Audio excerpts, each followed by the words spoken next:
ওই বসতে হবে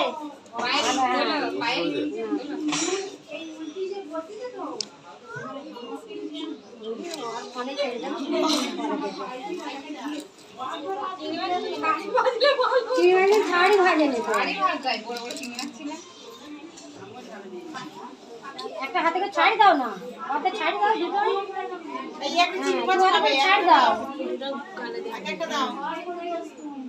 এটা ছাড়ি গালে দিলে এই মেয়েটা খাবে ও খাবে ওকে ওটা দিয়ে দাও তো কৃষ্ণাকে খাবে ঠিক আছে একে মালিককে দিয়ে দাও সবাইকে দিয়ে শাড়ি দিচ্ছি চলো গেছে এই মুড়োটা কেমন খাবি এই নে কোটাটা মাটির মতো এই কাপড়ে পড়বে এটা পড়বে না না কোটাটাই কাপড়ে ভালো লাগে দেখতে ছবিটা সামনে নিয়ে গেছে প্লেটটা শুধু ধরা হ্যাঁ তুই কামড়াটা ভালো লাগে দেখতে কাজ হয়নি সোজা হয় তুমি তুমি কাজ করো হ্যাঁ আইতো ঠিক আছে আমার তুমি উঠা না তোমার সঙ্গে দরকারটা চাইতে চাইছো আর আমার অত না তো না না